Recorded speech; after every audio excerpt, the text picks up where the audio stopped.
আলাইকুম, Titus import থেকে আমি রোহিত বলছি। আসলে আপনারা সবসময় তো কথা বলেন আলিবাবা বা বিভিন্ন শক্তি, তো সেই ক্ষেত্রে কি হয়, ট্রেডারের সঙ্গে আপনাদের যোগাযোগ হয়, ট্রেডারের সঙ্গে আপনারা কাজ করেন। তো ট্রেডার সবসময় যে আসলে কতটুকু পার্সেন্টেজ খায় বা কী পরিমাণে ইনকাম করে এটা আপনারা জানেন না। আমি আছি ম্যানুফ্যাকচারিং ইউনিটে। ম্যানুফ্যাকচারিং ইউনিট সবসময় আপনার প্রাইসটা কম থাকে, সবসময় আপনার প্রাইস কম থাকে, কোয়ালিটি ভালো থাকে।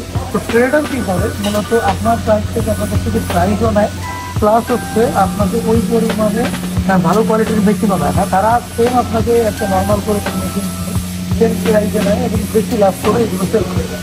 তো আমরা এখানে দেখতে পাচ্ছি কি বিশাল এইগুলো আসছে কাজ করছে সবই ম্যানুফ্যাকচারিং ইউনিট। এইগুলো তার বলার মেশিন আছে, বিভিন্ন ডিজাইন মেশিন আছে, কাঠ কয়লা আছে।